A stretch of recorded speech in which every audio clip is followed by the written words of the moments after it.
right, so let's go through stakeholder analysis, or understanding like how we as project managers go through stakeholders. Like your question initially was all around like, what was it? Like, what exactly are we doing during stakeholder analysis if we're not analyzing communication, stuff like that? Like, talk me through kind of like where your brain is stakeholder analysis wise. Sure. Yeah. So one of the questions, and I can't remember exactly how the question was worded, but it basically mentioned, um, um, collecting or analyzing communication requirements for the stakeholders. And I answered stakeholder analysis because it logically, to me, if you're analyzing stakeholders, you're talking about who they are, how they communicate, what their role is in the project, what their impact is on the project, how involved are they, how interested are they, what we need to do to bring them in if they're, not level of interest is not where it should be, all of those things. But communication ties into that. But the answer I picked was wrong. So I couldn't understand, why do I not, think about their communication requirements during stakeholder analysis. And if I don't, then when do I think about their communication requirements? Okie dokie. So it's a little bit like, as we think through it, just kind of like framing my brain, I got some ideas hmm about like, so when we're walking in, like when do we do it? Like at what depth? hmm Like what depth do we do the stakeholder analysis? Like what does it include? Like what are the ramifications? Like what's the next steps? Stuff like that. Is that kind of like the neighborhood? And then if we Yeah. understand that, it kind of like will layer into like the questions and stuff. Yes. That's the kind of thing? Sweet. Yes. Not a problem. So as you were talking, I was thinking like how to think about this. And that was 3 seconds. Like, all right, so you showed up to a project, that's you. Um, and you're walking into like a black space, an empty space into the project. So you're smiling at this point, which is good. Um, who knows about tomorrow? Like as we get our charter, like let's just start, like we start with our charter and the big hmm boss tells us what they want and we start framing it around, we go back and forth, we start saying like, okay, this is what we can do and all that stuff. At this point, it's just you, maybe the sponsor, maybe some like experts or something like that. And a lot of times people are just thrown into the pool. Boom. Right. Like where, like in your mind, like when should we start thinking about like who's playing in the game, like the stakeholder? Should we start now? Should we have already done that? Or do we wait till later? Like what should we do stakeholder wise? Definitely in the charter. And I think a part of the charter is the stakeholder register. Okay. That's not really in depth. That's just, hey, these are the people, right? That might be Yeah. involved, might be infected, might be impacted, think they might be impacted, that sort of thing. Cool. Cause like in the process, like in initiating, it says like the top one is get the charter signed to, you know, define project Mhm, charter or whatever. Then at the bottom, there's an empty space and then it's stakeholder, identify stakeholders. mhm. So it's definitely super duper important. And right off the bat, you're kind of like kickstarting this engine to say, who are the big, like, let me ask you a different question. Like you put on there with the orange stuff about a couple people, Mhm. random, you go alphabetical order, you go random, like, who you put on the list, like right on the charter. Right. I don't know. Like, you mean how do I order them? No. I'm just asking, like, who gets on that? Who do you think would, like, when you write it down, like, what kind of questions? Like, say you're filling out the charter and you're Got it. asking people because you just walked into a blank space. Right. Like, Right. what would you ask them to get some people on there? Like, what questions would you ask to Well, start this game? definitely who would be working on the project, Okay. obviously. Um, who who can make decisions, Yeah. right? So, yeah. And Those then kind of and then things. Like, yeah, so who you'd can say, I impact it? love this, by the way. Like, who'd you say? Who's working on it? Who's going to do the work? Yeah, Who like key, like who's working on it, and that might be key team members and stuff. mhm, who Who the decision decision makers? makers? Mhm. What other kind of things might you ask to like fill this like initial list up? who can impact the project, like who we might impact, like our work may impact their work or vice versa. Definitely. Yeah. And so those 3 questions, there's probably more, go in and like, we probably do those. And so if we just think, I know you said stakeholder analysis, we got to start with the root. And so like, as we go into there, we'd have a little list of like, ooh, these are the key people that you need to know. These is like your subject matter expert. Ooh, that's going to be on there. It's a stakeholder, team member. The decision maker, sponsor, other people's, other department heads, and then the impact, like, oh, these people really care about it. These people, you know, are going to be impacted by it, whatever. Here's the downstream, upstream stuff. So we got a little list there going. Now, by putting those people down, like, how does that help us? It's kind of a jumping off point to say we've identified a group of people that we need to either engage or monitor, essentially. Okay. So people that we either engage, I love that. Engage and or monitor. So let's just choose the first one. Like we have this charter. If we took the first one, like we got Joe Smith's name written down on there, Jane Doe or whatever. We have the charter. Might we do something like now that we wrote their name down, like in the engage world, like, do we just write them down or is there something else we might do at this point? Well, we want to know if we're going to engage them, we want to know how, what, okay, how do we contact them? Do we, right. I mean, there's like some like phone number, email, where they live, right, where they work, stuff like that. right. But then like right now what's the purpose of the charter? I mean, in my mind, it's birthing the project, if you will. It's giving it life. Yes. It's a thing now. Like right. It's alive. Like somebody backs it. The sponsor's going to pay for it. They're signing you up to do it. Stamp this thing. And then I don't know about you, but like that story, that old story of somebody going on a trek alone and solving all the world's problems is fake. Correct. Doesn't exist. Like that's the path to failure alone. Hubristically, it feels good, but in reality, it's bad. So if we don't want to take that lone gunman path, and we know this thing is alive, and we want to raise this child, like, what do we got to do now? Like, what should we do, like, immediately? I mean, I'd bring everybody in. Like, hey, let's all come together and get this going. Yeah. So we have the opportunity now strategically to say, and it may be together or it may be one-to-one, and you start thinking about it, and it's going to be a rough guess to play. Like some people, it's like, yo, you got to have your ducks in a line before you go talk to this guy or girl. Or some people, it's like, dude, play to their ego, like get them involved. Yeah. It's just the market like you're dealing with. But right now you're like, dude, we just signed this charter. It's important. Big guys behind it. And you know what? I know it means a lot to you. And I want to make sure that you're good. Like, and so you're building those bridges to be like, you're building your band of, putting a band together to be able to support. So at that point, you're starting to strategically bring core members together. And so the next thing that we might do, you're bringing them together and stuff. And when you're in that meeting, you guys could probably start thinking about, oh, this is what we're going to do and all planning and stuff. But what might be another follow-on question that you might ask them in the meeting? So many. I know. Related to like stakeholders and stuff. Right. I mean, what's their level of involvement maybe, or how much do they care? You know what I mean? Like if they're not concerned with the project, maybe they're an outlier. Yes. So I love it. So you kind of want to take one tack is understand them. Like I think the normal thing for project managers is me, project.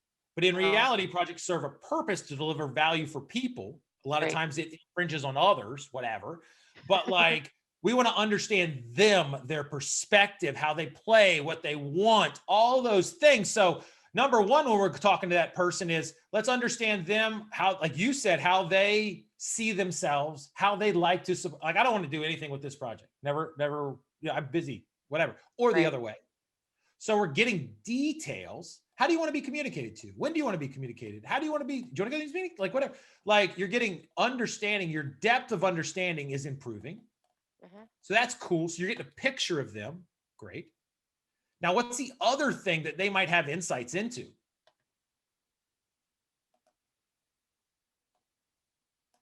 I mean, I ask open-ended questions. Like yeah, I know. Cool.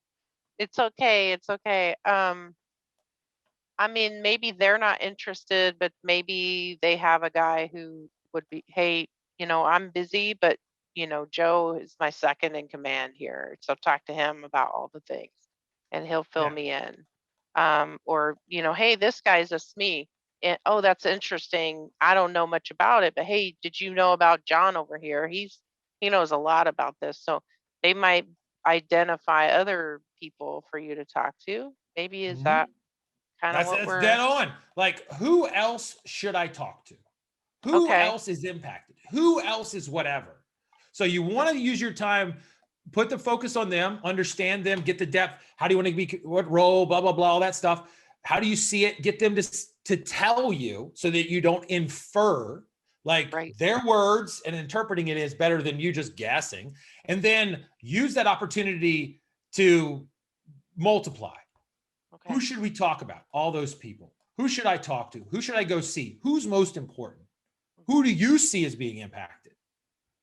How many times do we do a project and it's like we do our lane and then we're like, oh, accounting is like totally at our will and we need to have them involved, and wouldn't it be better?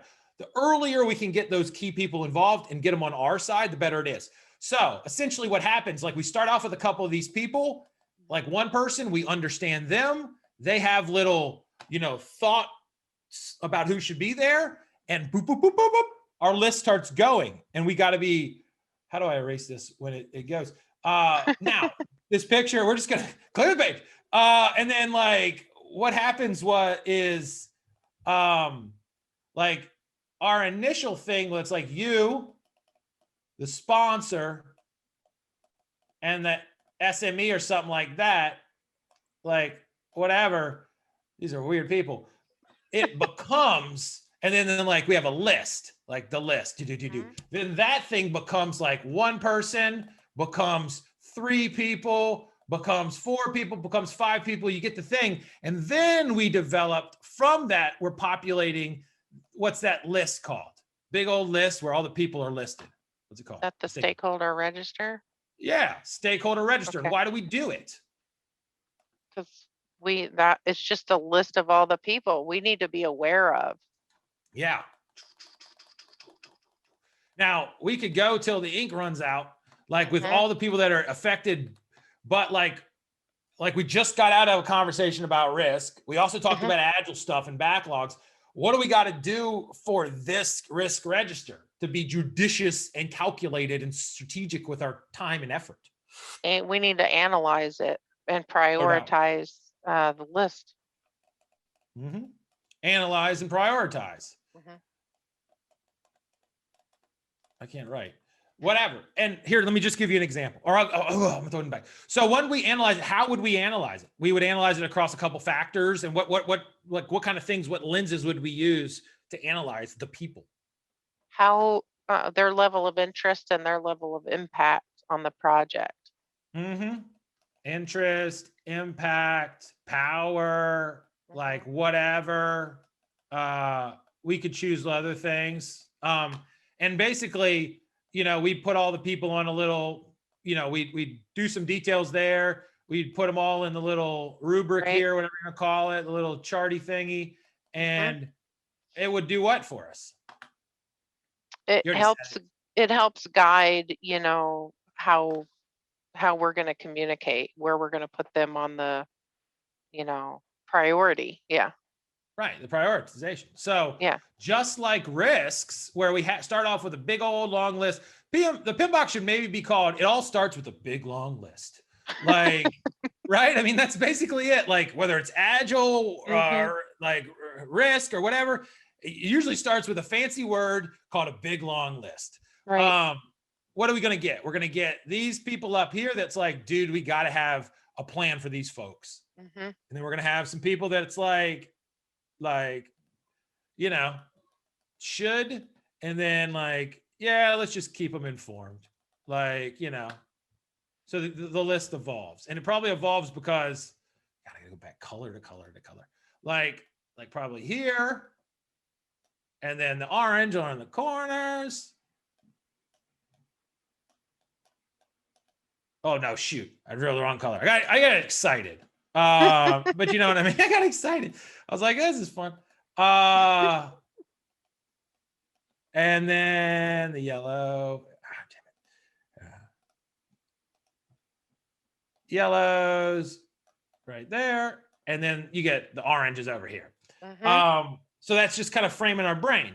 Now we can get into the conversation and going deeper, pulling in people, trying to figure out some things about like how they want to be engaged. Or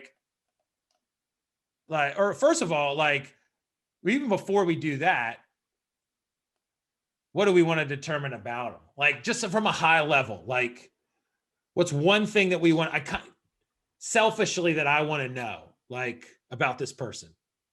Well, selfishly, it's kind of how can they help me? Yeah, how can they help me? And then the other thing is like, if I call them, are they gonna help me? Like, right. kind of. And that's kind of like, I don't know what about me. Are you with me or against? Or against me? Yeah. Like, I just want to know, like, maybe I don't write that on the page, but I'm like, hates me, right. loves me. You know, like I want to go, and that's going to frame it. Cause like, if a dude loves me today, then I want to keep him loving me. But I got to be careful about how I spread this around. So like, what's our strategy to keep him loving me? If a dude hates me, it's like, all right, but he's important. I got to turn this dude, and I just got to find the right key. Like you're a project manager, you're kind of like a janitor, like an old middle school janitor, like all those keys on a ring. You're like, I got something for somebody. I just got to find, it's this key. Like, that's basically how you see yourself. Big, long list and a janitor. Like that's essentially your job. So once you get into those things, now we just ask the question, how? Okay. How are we going to do this shit? How are we going to engage them? Right. How are we going to communicate? How are we going to check if it actually works? Because we're not doing it just to be friends with people. That's cool. Correct. We're doing it why? To get the project done. Yeah. Produce the project value. The only thing in life that matters. Production. Like all this stuff is for a reason to get value at the bottom because you can't do it alone. Right. So just like risk, heavy up front. But the rubber meets the road and the guts of the project is where it comes to do. Like that's where everything comes together. Okay. So right at the beginning, we're doing like initiating. We're starting this even before planning. Build it. Now, as you get deeper in the risk register, stakeholder register. See, I even slipped in just another long list. Then in planning, what's happening if we just look at the top? What's happening all in this section, like of the planning? Like what are we doing in here? Like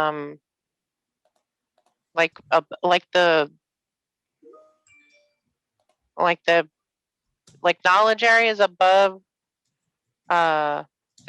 just the top chunk, about like the top chunks. I'm going somewhere with it. Well, are you talking like scope, schedule, and cost? Yeah. What are we doing? We're getting into the guts to do what? Well, we're getting ready to start it, but we have to plan everything. So we have to put all the pieces together. Yeah, we're like, I love that. Putting the pieces together, deep planning, like understanding, like a lot of those, I got Salvador created something amazing. And he's like, he wants to show me he's in Spain. So it's later. He made this awesome thing for us, like to understand how long it takes to actually finish the PMP and like setting everybody when they show up, they do these variables. And he created them. Nice. He's like a data dude. So he created these models based off past performance. And like, now we can calculate like you, Chris, you're going to take 4 weeks, 8 weeks, whatever, if you do that. So it's pretty cool. He wants to show it. He's excited. Nice. All right. So we're doing like back to stakeholders. We're doing deep planning here. We're integrating a lot of these people into the process and we're learning a lot about the project and we're learning a lot about them. And so we're also like refining how like our plans for them. So this is where we nail down like how we engage them, like what we're doing and what we're going to do. So we're like really setting that in. It's like an instruction manual or like if you like we have an autoresponder for our company or whatever for emails, like we tell it, it's a machine, every week send out the weekly update. It's going to have this information in it. This starts next week. Scott's little lesson, little motivational thingy, like the question of the week, like student success thing, whatever, little offer, little special coaching call, whatever. That's our plan for like engaging you. Like, so how we're going to do it is there. That's about it. And then here's that line of demarcation that we talked about. Like, as we get into executing and monitoring, controlling. Now, what do you imagine related to communication and engagement do we do in these neighborhoods? Golly, executing for stakeholders is, I don't think there's anything there for stakeholders. Okay. So like we get engaged with them. We meet them up here. Like some of them, we meet them here. We get deeper in like what we want to do with them. And then how we're going to do it. We ghost them. So executing, in your opinion, is like ghost. Oh, no, we're going to, no, we're not going to ghost them. We're going to talk to them. Like, is that right? Please don't ghost them. Not at all. Please don't ghost them. Because if we ghost them, what happens? Then they're not engaged anymore. Yeah. They move on. They do other things. They move on. They stop. You were hot and heavy for me earlier. Now I don't mean anything to you. Adios. Like this is relatable to life. And so no, we're gonna actually communicate with them. Yes. So we're gonna. The color system has gone out the window. Like communicate, engage, and the way I think about those two different things, because I predict the next question you're asking is like, yo, what's the difference between these two things? Would you ask that? No, I mean, there's a slight difference between the two. Explain it to me. Well, when you can communicate with someone by, sending email or directing them to your project management system, or whatever, like your push or pull communications, right? That doesn't mean they're engaged with you. That just means you're telling them stuff. You send a message, they receive it. Engaged is an activity or an action where the both of you are involved in it. Beautiful. Beautiful. And to that point, might it be a good idea back here to assess, like we said, for us or against us? To get a little bit of more specific about that, we might say, let me clean it up a little bit. I use space judiciously, try to. Like early when we said we're for us against us, like we would go like we put them on this little thing, like a leading, like resistant, like they don't care about us, whatever this, on this from like love to like hate, like scale. We put the individual there, and then like this is current.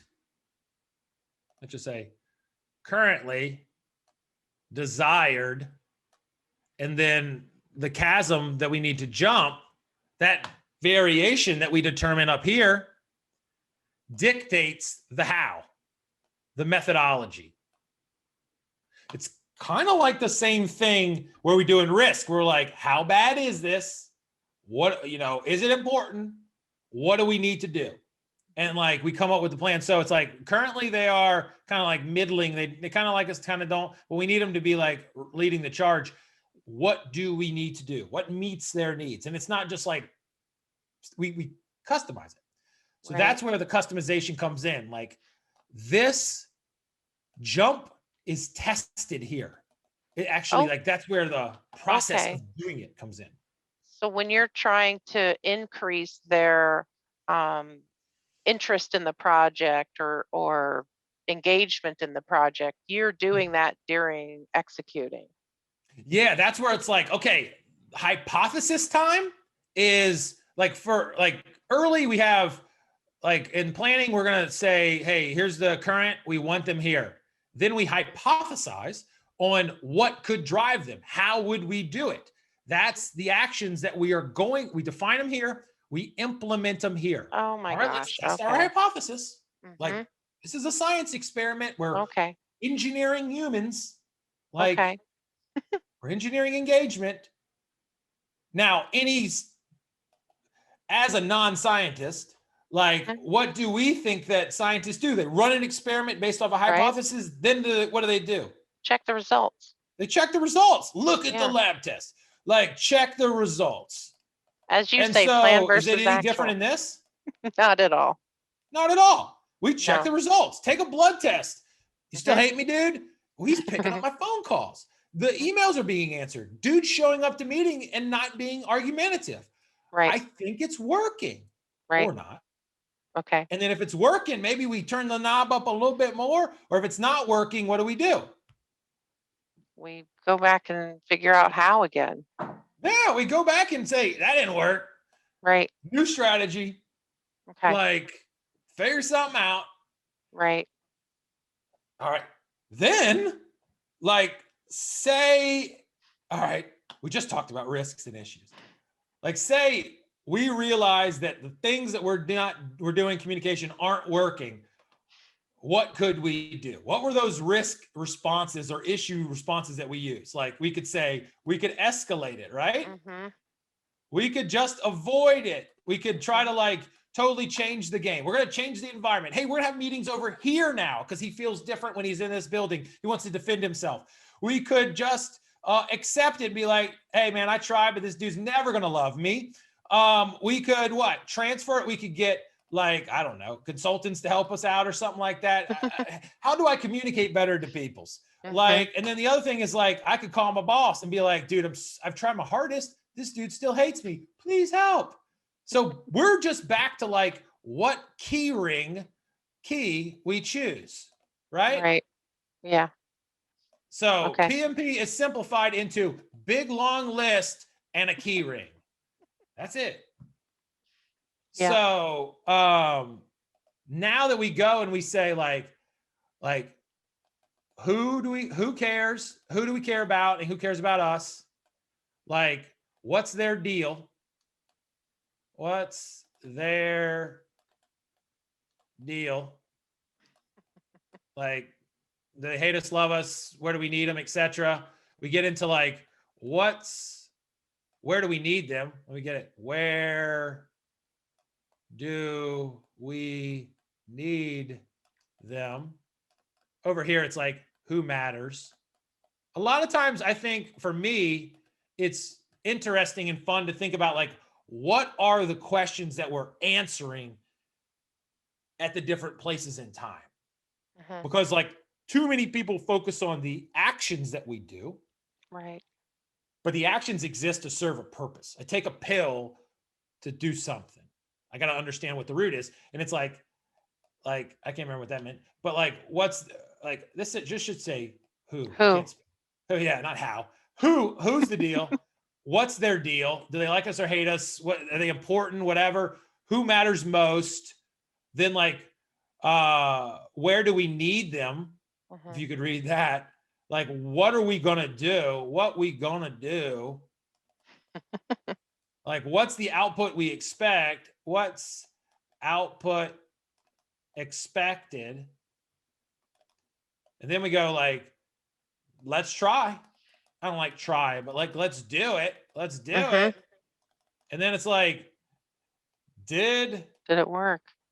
it work? Yeah. Back to the drawing board. Okay. That's it. And we know that the strategies can all be dictated. And like you hit on, like, there's in like the stakeholder analysis is dovetailed with communication, and we can do what, like, as far as like communication goes, push, pull, interactive, whatever. What are those different? What do those things mean? Like, this is communication methods. Right. Yeah. What's the difference between push and pull? Push is basically where you, as the project manager, push out communications. It's sending emails, sending, I don't know, if you're in a Teams, group, you can push out information to there. Yeah. And then pull is where you're like, hey, the information is housed at X location. You can go look at it at your availability, when you have time to go in there and check it out.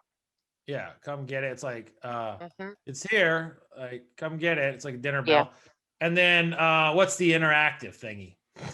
Interactive is a two-way. So a conversation, a video meeting, you meet in person, you meet over video, you meet over the phone. It's where you're both exchanging communication, Yeah, that's awesome. And so the whole thing is like, we're going to try to use all our abilities to like get people aligned with us, work with us, help us understand the project, help us guide through these things. And like, as we communicate, think about like everybody likes to feel worthwhile. Like, how can we use, like, how can we leverage their resources? How can we use their brain to kind of come up with risks and come up with solutions and come up with ideas and guide us through problems and see things through our eyes and their eyes? Like, just, this is basic, like, building and, a team thing. So we're thinking about all these forums and for methods to do it. So that kind of break down stakeholder analysis, and we got into communication and how it impacts the rest of like getting the work done kind of stuff. Well, so I understand the pieces, but like, so when you're doing the communication, like, how does, John prefer to communicate? Is that done during planned communications, or is that done during planned stakeholder engagement? I mean, I think planned communications and like, like, I know I had that example where like everything's a factory, but everything's a factory in our mind. Like, there isn't an actual factory. Like, of course, but it's like, yes, in the planned communication, those two factories, like, maybe they're even like connected. There's a door between them. Like, there's like a factory for like the communication, planned communication, and there's another factory for stakeholder engagement. And so like, yes, the actual like script for like send the emails, call them every Tuesday, whatever, send them to the meeting. Like, those are like generated, stored, and calculated in the communication factory. And our understanding of like, how are we going to like, where do we have them? Where do we need them? And like, what are the other mechanisms that we're going to do to like really make them like part of the gang? Happen in this factory. That's where the code for that occurs. And there's a door that goes between them. Got it. Yeah. And I was separating those two things, so it didn't make sense to me. I'm like, well, stakeholder engagement is communication. So, Yeah, but I mean, you also said that like, dude, I can just bang, bang, bang, bang, send emails. And they're like I get this email at a consulting, like we do a consulting dig. I get an email from this dude. I don't even know why I'm getting the email. I think there's like multiple my names. And I get it from like the dude. I know the dude's name, but wouldn't know him if I met him every day. Like, so he's communicating to me. I have no connection with him. I have no engagement of him. I'm kind of pissed at him because he keeps sending me emails and I can't get off the list. But it sounds like they're doing good stuff, but I'm not really engaged. Hadn't increased my engagement at all. All right. I think we killed another one. Are we cut? We're okay? Killed it. Yay.